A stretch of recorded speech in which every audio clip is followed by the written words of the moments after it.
मंगलं कुर्यात्। ॐ सहना भवतु, सहनौ भुनक्तु, सह वीर्यं करवावहै, तेजस्विनावधीतमस्तु मा विद्विषावहै। ॐ शान्ति शान्ति शान्तिः। सरस्वती नमस्तुभ्यं वरदे कामरूपिणी, विद्यारंभं करिष्यामि, सिद्धिर्भवतु मे सदा, सिद्धिर्भवतु मे सदा। सगळ्यांना नमस्कार। यमे योगशास्त्र यातील तिसऱ्या सेम मध्ये सगळ्यांचं एकदा स्वागत। या तिसऱ्या सेम मध्ये योग या विषया संबंधित तुम्हाला अभ्यासाकरिता हटप्रदीपिका याचा पहिला आणि दुसरा उपदेश अभ्यासासाठी आहे। या दोन उपदेशांचा अभ्यास तुम्हाला या सेमिस्टर मध्ये करायचा आहे। त्यातील पहिल्या उपदेशाची समरी मी तुम्हाला अगदी शॉर्ट मध्ये सांगतो। या ग्रंथामध्ये एकूण 5 उपदेश आहेत। त्या 5 उपदेशांपैकी तुम्हाला सध्या या सेमिस्टर मध्ये फक्त 2च उपदेश अभ्यासाकरिता आहे, तो म्हणजे पहिला आणि दुसरा। तर पहिल्या उपदेशामध्ये सुरुवातीला ग्रंथकर्त्याने म्हणजे स्वामी स्वात्मारामांनी या ग्रंथाचं मंगलाचरण केलं आणि मंगलाचरण करून झाल्यानंतर योगाची परंपरा सांगितली, ज्याच्यामध्ये आदियोगी आहेत भगवान शिव। ते शिवजी नंतर ती परंपरा मत्स्येंद्रनाथांकडे आले, त्याच्यानंतर मत्स्येंद्रनाथांकडून गोरक्षनाथाकडे आणि स्वात्मारामांपर्यंत कशी आलेली त्यांच्या विविध आचार्यांचा स्वात्मारामांनी परिचय करून दिलेला आहे। त्यानंतर योगासाठी साधक तत्व कुठले आणि बाधक तत्व कुठले त्याच्यासाठी त्यांनी एका श्लोकामध्ये बाधक तत्व सांगितलेत, ज्याच्यामध्ये अत्याहार, अतिप्रयास, प्रजल्प, नियमाग्रह, जनसंग्रह आणि लौल्य, इंद्रिय लौल्य या बाधक तत्वांचा विचार केला। त्यानंतर एका श्लोकामध्ये त्यांनी काही योगासाठी साधक म्हणजे आवश्यक असणारे तत्व जे योग सिद्धी करण्यासाठी उपयोगी ठरतात अशी काही तत्व सांगितलेत, ज्याच्यात उत्साह, साहस, धैर्य, तत्वज्ञान, संकल्प, जनसंघ परित्याग या सगळ्या साधक तत्वांचा समावेश केलेला आपल्याला दिसून येतो।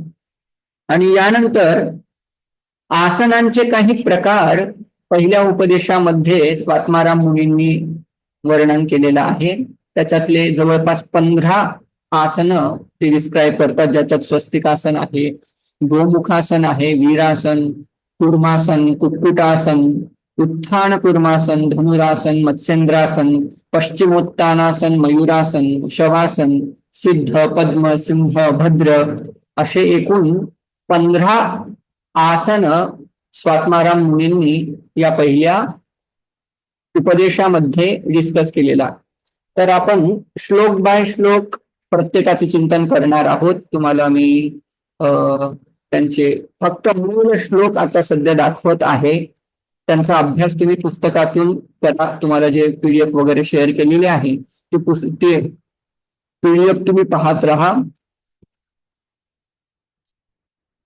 मंगलाचरणम आहे, एकदा श्लोक वाचतो मी, सगळ्यांना ही PDF दिसत असेल। श्री आदिनाथाय नमोस्तु तस्मै येनोपदिष्टा हठयोग विद्या विभ्राजते प्रोन्नत राजयोगम आरूढमिच्छोरधिरोहिणीव। तर ते म्हणतात की श्री आदिनाथाय नमः अस्तु, श्री आदिनाथांना भगवान शिवांना माझा नमस्कार असो। का नमस्कार असो? येन उपदिष्टा हठयोग विद्या, कारण याच भगवान शंकरांनी हठयोग विद्येचा उपदेश केलेला आहे। विभ्राजते प्रोन्नत राजयोगम आरोढुमिच्छोः अधिरोहिणीव।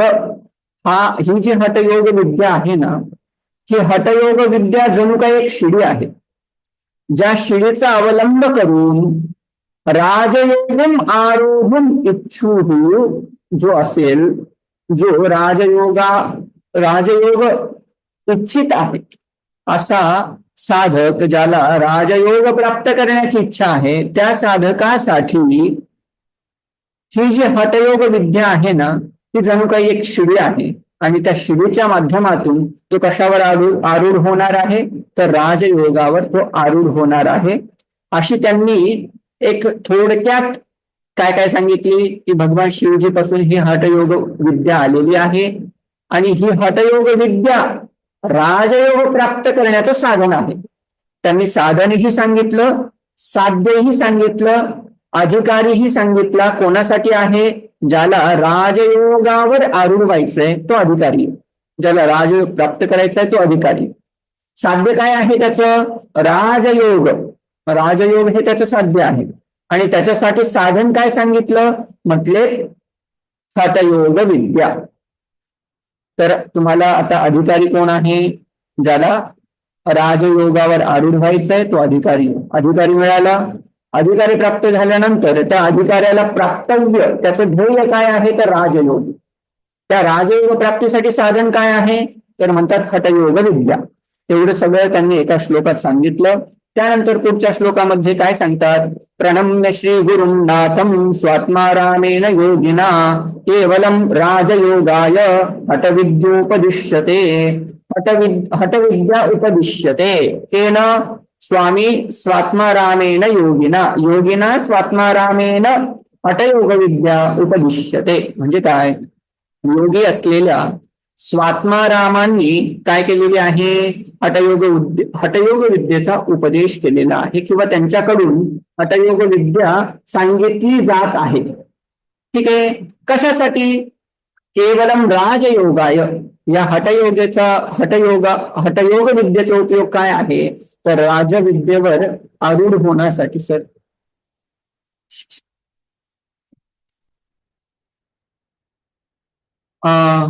आणि काय करून उपदिश्यते? म्हणतात प्रणम्य श्री गुरुनाथम. पहिल्यांदा स्वात्माराम योगींनी आपल्या गुरूंना नमस्कार केला. आणि नमस्कार करून झाल्यानंतर त्यांच्याकडनं ही विद्या सांगितली जात आहे. कशासाठी सांगितली जात आहे? तर म्हणतात राजयोगाय. या हठयोग विद्येचा, या हठविद्येचा उपयोग काय होणार आहे? तर ज्या साधकांना राजयोगारूढ व्हायचं आहे त्यांच्यासाठी हठविद्या सांगितली जात आहे. त्याच्यानंतर ते म्हणतात भ्रांत्या बहुमत ध्वांते राजयोगमत मजानताम हठ प्रदीपिकां धत्ते स्वात्माराम कृपाकरः.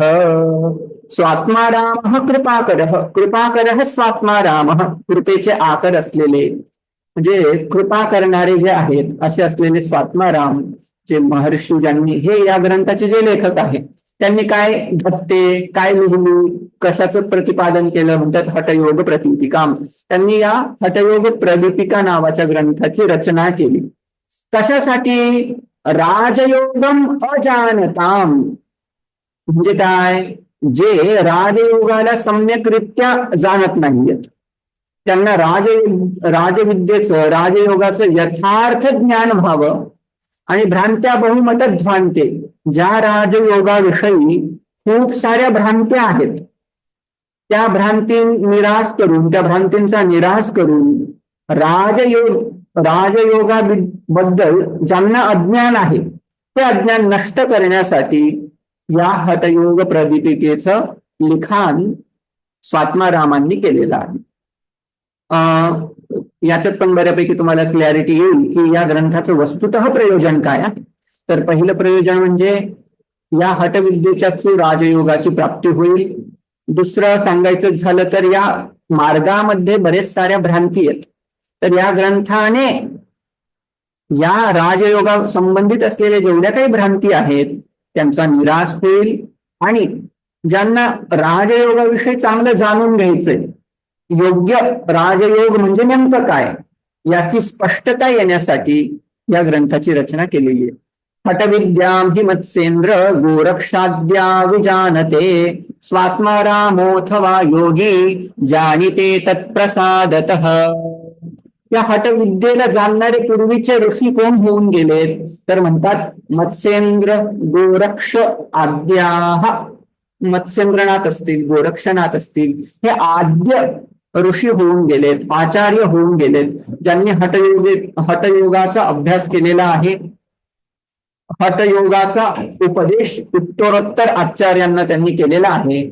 आणि तो कुठपर्यंत आली होती परंपरा म्हणतात स्वात्माराम योगी तत्प्रसादतः जाणीते. म्हणजे अप्तू स्वात्माराम ऋषींपर्यंत जवळपास ती परंपरा आलेली आहे.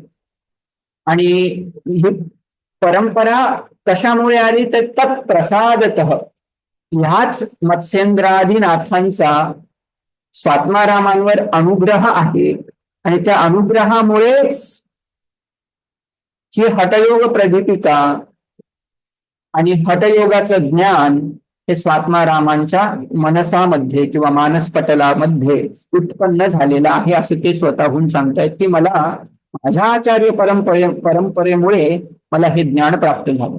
आता त्यांच्या परंपरेमध्ये कोण कोण ऋषी येतात, कोण कोण योगी येतात, त्यांचं सगळ्यांचं वर्णन त्यांनी जवळपास 5 श्लोकात केलेलं आहे.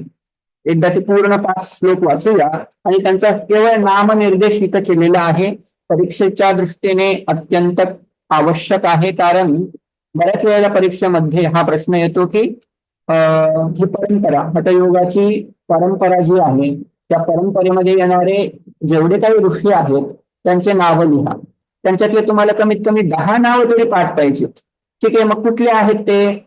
श्री आदिनाथ मत्स्येंद्र शावरानंद भैरवा चौरंगिनी गोरक्ष विरूपाक्ष बिलेशयाः मंथान भूरवो योगी सिद्धिर्बुद्धश्च कंठडी कोरंटकः सुरानंदः सिद्धपादश्च चर्पटी काणेरि पूज्यपादश्च नित्यनाथो निरंजनः कपाली बिंदुनाथश्च काकचंडीश्वराह्वयः अल्लामः प्रभुदेवश्च घोडाचोली च टिंटिनी भानुकी नरदेवश्च खंडः कापालिकस्तथा इत्यादयो महासिद्धाः हठयोग प्रभावतः खंडयित्वा कालदंडं ब्रह्मांडे विचरन्ति ते अशेष तापतप्तानां समाश्रयमठो हटः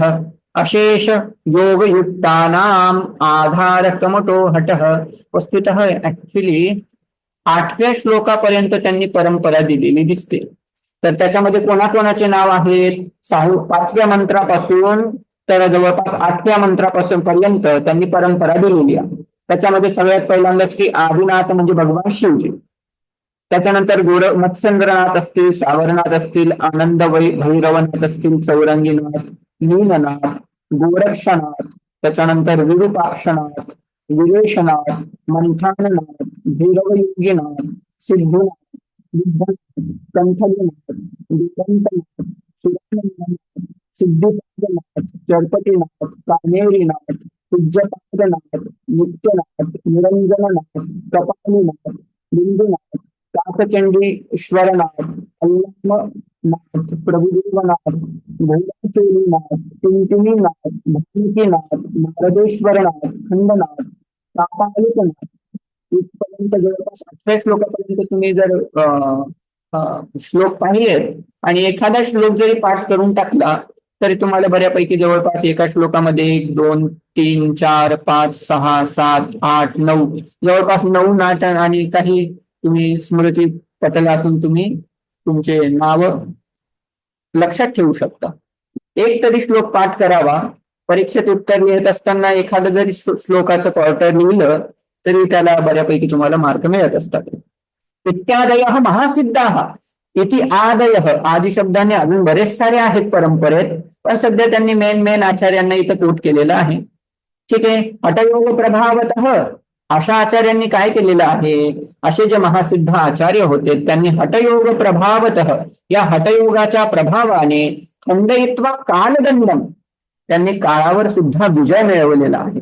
आणि त्यांना कालावर विजय मिळवल्यामुळे स्वतः यमराज त्यांना परास्त करू शकत नाही, म्हणून अजून सुद्धा ते योगी आदिनाथ इत्यादींपासून तर कापालिक इत्यादी योगींपर्यंत अजून सुद्धा ते योगी विचरंती ब्रह्मांडे, ते आता सुद्धा ब्रह्मांडामध्ये विचरण करत असतात म्हणून या श्लोकामध्ये सांगितलं. त्याच्यानंतर हटाचा महिमा, हटयोगाचा महिमा या ठिकाणी सांगितला की अशेष तापतप्तानाम समाश्रयो मठो हटः अशेष योग युक्तानाम आधार कमतो मतः. ते म्हणतात की अशेष तापतप्तानाम, जे संसार दुःखाने दुःखित झालेले आहेत अशा योगांसाठी जसं म्हणतात की मतः समाश्रय, त्यांच्यासाठी एक सुखकारक असतो मठ, त्याचप्रमाणे अशेष योगयुक्तानाम आधार कमठो हटः, हा हटयोग हा दुःखितांसाठी एक आधार आहे. त्याचप्रमाणे ज्यांना योग साधना करायची आहे त्यांच्यासाठी सुद्धा कमठाप्रमाणे तो योग काय करत असतो, आधार देत असतो म्हणून सांगितलं. त्याच्यानंतर ही गुप्त विद्या आहे, हटयोग विद्या जी आहे ती गुप्त विद्या आहे, हटविद्या. ते सांगण्यासाठी पुढचा श्लोक 11वा श्लोक असा आहे, हटविद्या परम गोप्त्या योगिना सिद्धिमिच्छता भवे वीर्यवती गुप्ता निर्वीर्या तुट्टकाशिता. या ठिकाणी त्यांनी सांगितलं की हटविद्या ही कशी असावी, गुप्त असावी. ती कोणालाही सांगत बसू नये की मी अभ्यास करतोय याचा, मी असा अभ्यास करतोय, मी तसा अभ्यास करतोय. ती गुप्त ठेवण्याची विद्या आहे. हठयोग विद्या परम गोप्या, अतिशय गोपनीय विद्या आहे. कोणासाठी गोपनीय आहे, ज्यांना सिद्धी प्राप्त करायची, सिद्धी इच्छता योगिना एषा हठयोग विद्या परम गोप्या स्थापनीया. बेसिकली ज्यांना सिद्धी प्राप्त करायची त्या योग्यांसाठी ही हठयोग विद्या कशी असायला पाहिजे, ही गोपनीय असायला पाहिजे. म्हणजे त्यांनी 4 लोकांना जाऊन सांगितलं नाही पाहिजे की मी अशा विद्येचा अभ्यास करत आहे. बोलल्यानंतर त्या विद्येचं बल अवशिष्ट राहत नाही असं म्हणतात. आणि जर गुपित ठेवली तर काय होते, भवेद वीर्यवती गुप्ता यदि गुप्ताचेत वीर्यवती. जर गुप्ता ठेवली, गूढ ठेवली, गुपित ठेवली तर ती वीर्यवती भवती. आणि जर प्रकाशिता निर्वीर्या भवती. आणि जर तुम्ही 4 लोकांना सांगत बसाल तर ती प्रभावकारी ठरत नसते हठविद्या, असं म्हणून त्यांनी सांगितलं. त्याच्यानंतर योगींसाठी उपयुक्त साधन काय आहे, त्यांच्यासाठी उचित योग्य स्थान, योग्य मठ कसा असावा, त्या मठाचं वर्णन आता पहिल्या उपदेशामध्ये करत आहेत. हा पण एक प्रश्न येत असतो की हटप्रवेदिकेमध्ये प्रथम उपदेशात मठाचं वर्णन केलेलं आहे. हठ साधना करण्यासाठी, हठविद्येचा अभ्यास करण्यासाठी मठ कसा असावा, तर त्याच्यासाठी सुद्धा या प्रांताचं, या मठाचं या ठिकाणी उल्लेख केलेला आहे. सुराज्य धार्मिके देशे सुभिक्षे निरुपद्रवे धनुः प्रमाण पर्यंतम शिलाग्नि जलवर्जिते एकांते मठिका मध्ये स्थातव्यम हठयोगिना. हठयोगिना एकांत मठिका मध्ये स्थातव्यम. जो हठयोगी असतो ना त्या योगाने कुठे राहिलं पाहिजे, म्हणतात एकांतामध्ये आणि एका मठामध्ये राहिलं पाहिजे. बरं, तो मठ कुठल्या ठिकाणी असावा, सुराज्ये म्हणजे असं एखादं राज्य असावं ज्याच्यामध्ये राजा व्यवस्थित आहे, तो व्यवस्थित राज्याचा कार्यभार चालवतो आहे, ज्याच्यामध्ये सगळे धर्माला फॉलो करतायत, ज्याच्यामध्ये कोणीही चोर चिकाटी वगैरे करत नाहीयेत, असं राज्य असावं. पुन्हा ते राज्य कसं असावं, धार्मिके देशे, धार्मिक धर्म प्रचुरता आणि धर्म या ठिकाणी कर्तव्यपरायणता त्या देशामध्ये असायला पाहिजे. प्रत्येकाने आपापल्या धर्माचे, धर्म in the sense not religion but the responsibility, duties, ज्यांना जी जी ड्युटी आहे दिलेली त्या ड्युटी प्रमाणे जे कार्यरत आहेत अशा असणाऱ्या देशामध्ये त्या योगाने राहावं. आणि कसा असावा तो देश, पुन्हा सुभिक्षे, ज्याच्यात भिक्षा मिळणं सहज शक्य आहे, ज्याच्यामध्ये कुठल्याही जीवापासून, कुठल्याही मनुष्यापासून धोका नाही, अशा निरुपद्रव प्रदेशामध्ये त्या हठयोग्याने राहायचंय.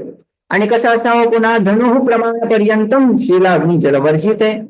म्हणजे काय, त्याच्यात अधिक पाणी वगैरे असं काही असेल तर त्या देशात सुद्धा राहायचं नाही. जिथे खूपच पाण्याचा प्रवाह आहे किंवा खूपच गरम वगैरे आहे, ज्या ठिकाणी 4-4 हात लांबीचे मोठे मोठे दगडधोंडे आहेत, अग्नी अथवा पाण्याचा स्रोत जर अगदीच जवळपास असेल, खूपच जवळ असेल, तर त्या ठिकाणीही नसायला पाहिजे. कारण पाण्याच्या योगाने तिथे हिंस्र पशु वगैरे येत असतात. तर तशाही प्रदेशाचं शक्यतो वर्जन करावं. असा प्रदेश वर्जित सांगितला आहे. थोडस अंतरावर तुम्ही राहू शकतात, नदीच्या किनाऱ्यावर थोड्या अंतरावर राहू शकतात, पण अतिशय अग्नीच्या जवळ पण नसावं आणि अतिशय पाण्याच्या, अतिशय दगडांच्या प्रदेशात पण नसावं असं म्हणून सांगितलं. बरं, ते मठाचं वर्णन करतायत पुढच्या 13व्या-14व्या मध्ये.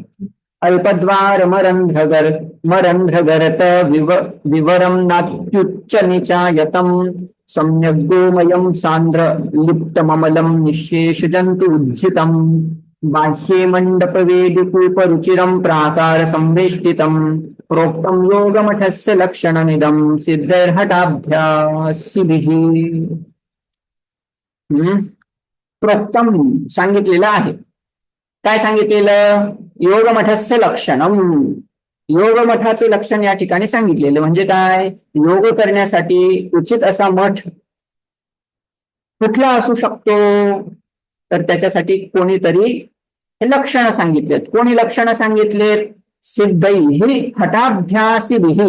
हठाचा जे अभ्यास करतात असे हठ अभ्यासामध्ये जे सिद्ध ऋषी आहेत, त्या सिद्ध ऋषींनी ह्या हठमठाचे किंवा योग मठाचे काही लक्षणं सांगितलेले. कुठले आहेत ते लक्षण? अल्पद्वारम. त्या मठाचं द्वार अल्प असावं. म्हणजे काय? झुकून तुम्ही त्या मठामध्ये प्रविष्ट व्हायला पाहिजेत, असं थोडस नम्र असलेलं द्वार, ज्याच्यात तुम्ही नम्र होऊन जाऊ शकता असं द्वार असायला पाहिजे. आणि म्हणतात की अरंध्रम. तो मठ कसा असला पाहिजे? त्याला उगीच जास्त छिद्रे वगैरे नसायला पाहिजेत. गर्त विवरम म्हणजे काय? रंध्र, गर्त, विवरम याच्यांनी रहित असलं पाहिजे. अरंध्र गर्त विवरम. अरंध्रम, अगर्तम, अविवरम. इथं सगळीकडे अ लावा, कारण ते समस्त पद आहे. ठीक आहे. रंध्र, छिद्र, गर्त म्हणजे खोदलेला भाग, विवरम म्हणजे ज्याला मोठमोठे होल आहेत, अशा भागांनी, अशा होलांनी रहित असलेला तो मठ असावा. ते स्थान जिथे तुम्ही साधना करत आहात, ते स्थान कसं असलं पाहिजे? न अति उच्च नीचा यतम. अतिशय उंच सुद्धा नसायला पाहिजे आणि अतिशय खोलही नसायला पाहिजे. ज्या ठिकाणी तुम्ही आसन घालून बसणार आहात, तो प्रदेश जर उंच असेल तर पडण्याची भीती असते, आणि जर खोल भाग असेल तर त्या खोल भागात तुम्हाला सूक्ष्म कीटकांचा प्रभाव होण्याची शक्यता असते. त्याच्यामुळे अतिशय उंच सुद्धा नसावा, ज्याच्यामुळे तुम्हाला योग करत असताना मध्येच पडण्याची भीती वाटेल, आणि अतिशय खोलगटही नसावा, ज्याच्यातून वेगवेगळ्या कृमींचा, कीटकांचा तुम्हाला त्रास होईल. म्हणून ते स्थान कसं असलं पाहिजे? न अति उच्चम न अति नीचम नात्युच्छितम नाति नीचम, अशी श्रीमद भगवद्गीतेमध्ये भगवान श्रीकृष्ण योगाभ्यासी साधकाला उपदेश करत असतात. तेच या ठिकाणी त्यांनी घेतलेलं आहे. त्याच्यानंतर म्हणतात सम्यक गोमय सांद्र लिप्तममलम. तो मठ कसा असायला पाहिजे? सम्यक गोमय सांद्र लिप्तम म्हणजे काय? जर कुठे काही छोटे छोटे काही छिद्र दिसत असतील भिंतींना, तर त्या सगळ्याच्या सगळ्या भिंती असेल, खालचा प्रदेश असेल, तो कशाने सारवलेला पाहिजे? गोमयाने म्हणजे शेणाने सारवलेला तो प्रदेश असावा, तेवढी कुटिया किंवा तो मठ असावा. आणि अमलम म्हणजे काय? अतिशय शुद्ध पवित्र असं ते स्थान असावं. निशेष जंतू, तिथं सकार नसेल, हा श, निशेष सकार, शकार असला पाहिजे मूर्धन्य शकार, इथं थोडं टायपोज आहे. निशेष जंतु उज्झितम म्हणजे काय? त्याच्यामध्ये कुठल्याच प्रकारचे कीटक, सूक्ष्म कीटक नाहीयेत, अशा कीटकांनी रहित तो प्रदेश असावा. बाह्य मंडप वेदिकूप रुचिरम. बाह्य ठिकाणी सुंदर असा मंडप असावा आणि यज्ञ वेदी असावी. त्याच्याच बाजूला सुंदर अशा प्रकारची कूप म्हणजे विहीर असावा. आणि प्राकार संवेष्टितम म्हणजे काय? वेगवेगळ्या भागांनी तो चबुतरा वगैरे इत्यादी त्या मठाच्या आजूबाजूला असावेत, जेणेकरून तो त्या ठिकाणी जाऊन बसेल, योग साधना करेल. असं या ठिकाणी 13व्या श्लोकापर्यंत आपण पाहिलं. पुढच्या श्लोकामध्ये सांगतात की एवं विधे मठी स्थित्वा सर्व चिंता विवर्जितः गुरुपदिष्ट मार्गेण योगम एव समभ्यसेत। एवं विधे मठे स्थित्वा, अशा प्रकारच्या मठामध्ये स्थित राहून सर्व चिंता विवर्जितः, असा साधक जो सगळ्या चिंतांना ज्याने सोडून दिलेले आहे, किंबहुना चिंता या विषयांमुळे प्रगट होतात, त्याने विषयांचं वर्जन केल्यामुळे, विषयांना त्यागून दिल्यामुळे त्याला आता कसलीही चिंता नाहीये। आणि मग अशा प्रकारच्या साधकाने काय केलं पाहिजे, योगम समभ्यसेत, योगाचा सम्यक अभ्यास केला पाहिजे। पण कुठल्या मार्गाने, गुरुपदिष्ट मार्गेनं, गुरुने सांगितलेल्या मार्गाने, म्हणजे या हठयोगाचा अभ्यास करताना गुरुचं मार्गदर्शन हे आवश्यक असतं, हे सांगितलेलं आहे। आता या राजयोगापर्यंत पोहोचण्यासाठी काहीतरी बाधक तत्वे असतात, ते कुठले, तर ते सांगतात 15व्या श्लोकामध्ये, अत्याहार प्रयासश्च प्रजल्पो नियमाग्रहः जनसंगश्च लौल्यं च षड्भिर्योगो विनश्यति। या 6 गोष्टींनी योग साधकाचा जो योग असतो, त्याची जी साधना असते ती नष्ट होत असते। काय काय आहेत बरं ती बाधक तत्व, म्हणतात अत्याहार म्हणजे काय, शरीराला जेवढी आवश्यकता आहे त्या आवश्यकतेपेक्षा खूप जास्त खाणे, त्याला अत्याहार म्हणतात। जर मला भूक आहे फक्त 2 भाकरींची आणि मी अगदी 4 भाकरी अगदी आकंठ मी जर भोजन करत असेल, तर त्या भोजनाने मला एकतर पित्त होईल, अजीर्णता येईल किंवा अधिक झोप येईल, त्याच्याने योग सिद्ध होणार नाही। प्रयासश्च म्हणतात, प्रयास अतिशय कष्टाचं काहीतरी काम करणं, ते पण मला नको आहे, ते पण योगाला नको आहे। बडबड करत राहणे, जल्प करत राहणे, कोणाशी तरी वाद करणे, हे पण योगासाठी संयुक्त नाहीये, योगासाठी उपयुक्त नाहीये। नियमाग्रह, मी असंच करणार, अशा प्रकारचा आग्रह, मी थंड वातावरणात काहीही न पांघरता झोपणार, अशा प्रकारचा जो आग्रह असेल ना, योगाने करत बसू नये। योग साधना करत असताना नियमांचा आग्रह नसावा। जनसंघर्ष, अतिशय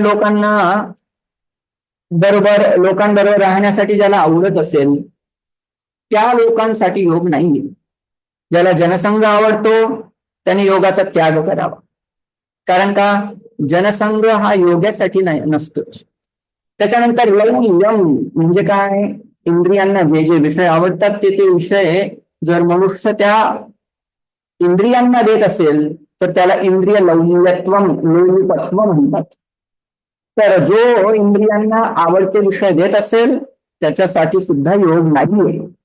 किंबहुना जो अत्याहारी असेल, जो प्रयासी असेल, जो प्रजल्पी असेल, जो नियमाग्रही असेल, जो जनसंसर्गी असेल, जो लौल्यी असेल, त्याच्यासाठी योग नाहीये। अशा योगासाठी योग विनश्यति, त्याचा योग कितीही त्याने साधना करण्याचा प्रयास केला तरी तो योग सिद्ध होणार नाही। हे झाले बाधक तत्व। पुढच्या श्लोकामध्ये साधक तत्व सांगतायत, उत्साहात साहसात धैर्यात तत्वज्ञानाश्च निश्चयात जनसंग परित्यागात षड्भिर्योगो प्रसिद्ध्यति। पुन्हा 6 तत्व सांगतायत योग साधना सिद्ध करण्यासाठी। उत्साह पहिलं तत्व, जो उत्साही असेल, जो साहसी असेल, जो धैर्यवान असेल, जो तत्वज्ञानी असेल, जो जनसंसर्गाचा ज्याने त्याग केलेला असेल, जो निश्चयी असेल, अशा साधकासाठी उत्साह, साहस, धैर्य, तत्वज्ञान, निश्चय आणि जनसंग परित्याग हे जे 6 तत्व आहेत, या 6 तत्वांच्या आधारे त्याचा योग काय होतो, प्रसिद्धती, त्या साधकाचा तो योग साधला जातो, प्रकर्षेण सिद्धती। त्याच्यानंतर आता मुख्य विषय या उपदेशातील अजून एक छानपैकी येतोय, तो म्हणजे आसनांचा। तर त्या आसनांना 3ऱ्या अंगाकडे, ज्याला आपण अष्टांग योगा म्हणतो, अष्टांगांमध्ये यम, नियम, आसन, प्राणायाम, प्रत्याहार, धारणा, ध्यान, समाधी हे 8 अंग सांगितले जातात। पण हठयोगामध्ये किंवा हठप्रदीपिकेमध्ये केवळ षडांग योग सांगितला जातो। यम आणि नियम ज्याला त्या अंगांमध्ये कन्सिडर करत नाही, पण यांना जीवनामध्ये पालन करून त्याच्यानंतर मग आसनांचा अभ्यास करण्यासाठी स्वात्माराम महर्षी सांगत असतात। तर त्यांनी यम आणि नियम यांना अंगांमध्ये इन्क्लूड नाही केलेलं, स्वतंत्र त्यांनी ठेवलंय आणि यमाचे 10 प्रकार, नियमाचे 10 प्रकार असे त्यांनी सांगितले. तर यम या अंगाचे 10 प्रकार कुठले? अहिंसा, सत्यमस्तेय, ब्रह्मचर्यम, क्षमा, धृतिः, दयार्जवम, मिताहारः, शौचम चैवो यमादश. अहिंसा, कोण्याही प्राण्याची काया वाचा मनाने हिंसा न करणं, सत्य बोलणं, चोरी न करणं म्हणजे अस्तेय, ब्रह्मचर्याचं पालन करणं, वीर्य रक्षण करणं, क्षमा म्हणजे संपूर्ण प्राणी मात्रांना माफ करणं, क्षमा करणं, धृतीही म्हणजे धैर्य संपन्न असणं, दया आर्जवम, दया करुणा कृपा, प्राणी मात्रांवर दया करणं, आर्जवता म्हणजे व्यवहार, सरळ व्यवहार करणं, मिताहार म्हणजे जेवढं शरीरासाठी आवश्यक आहे तेवढंच घेणं, आणि शौचम म्हणजे आंतरिक शुद्धी, मानसिक शुद्धी आणि शारीरिक शुद्धी त्या योगाची असली पाहिजे. हे 10 प्रकारचे यम स्वात्मारामांनी सांगितलेत. ते सांगून झाल्यानंतर 10 प्रकारचे नियम सांगतायत. तपस्सं संतोष, आस्तिक्यम, दानमीश्वर पूजनम, सिद्धांत वाक्य श्रवणम, ह्रीमती च तपोहुतम, नियमादश संप्रोक्ता योगशास्त्र विशारदैः. योगशास्त्र विशारदैः दश नियमाः संप्रोक्ताः. योगशास्त्र विशारद असणाऱ्या साधकांनी 10 प्रकारचे नियम सांगितलेत. कुठले? पहिला आहे तपः, तपश्चर्या करणं. संतोष, प्राप्त विषयांमध्ये संतुष्ट राहणं.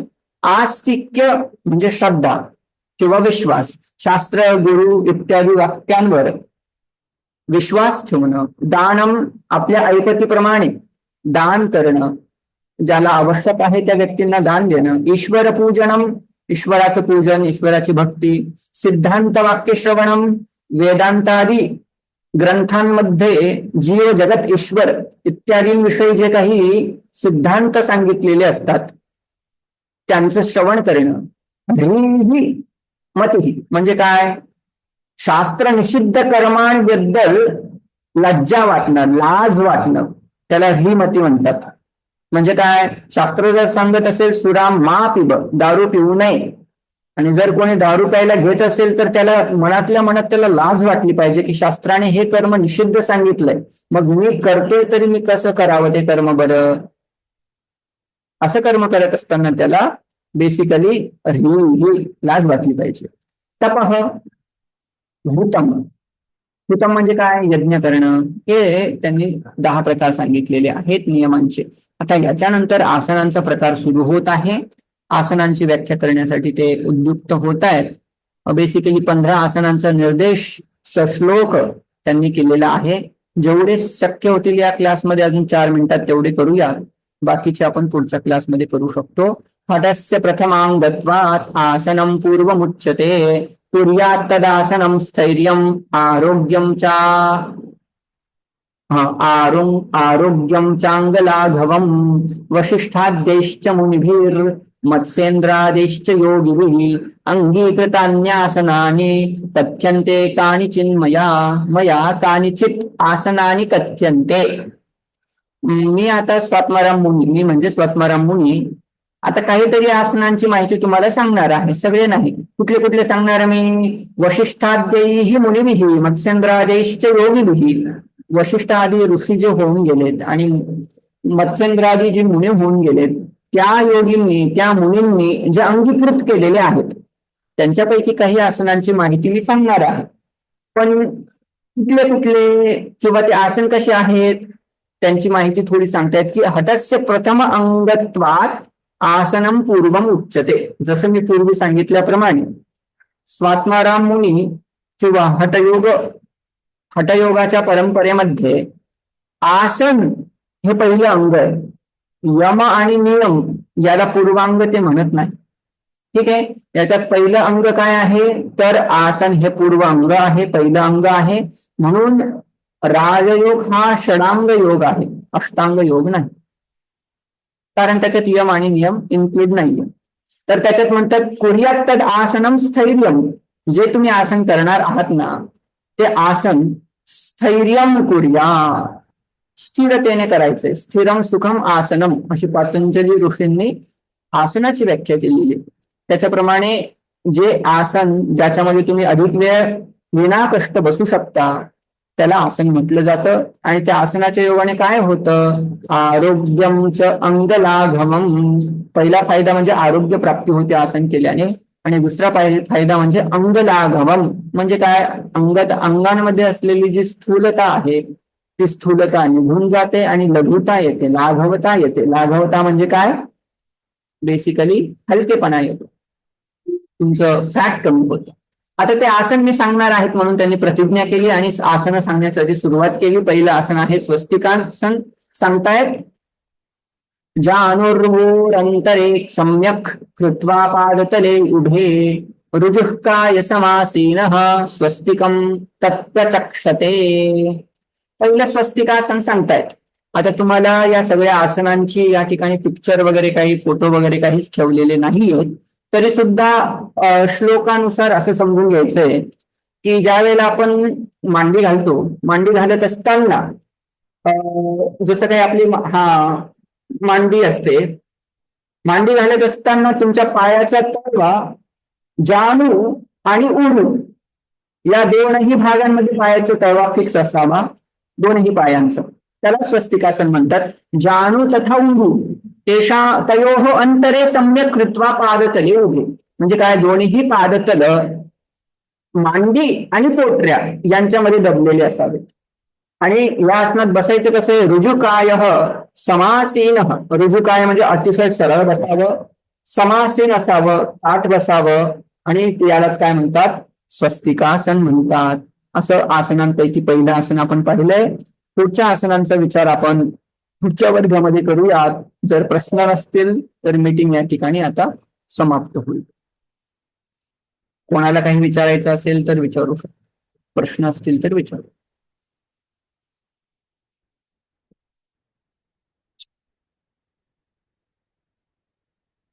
नाहीये प्रश्न?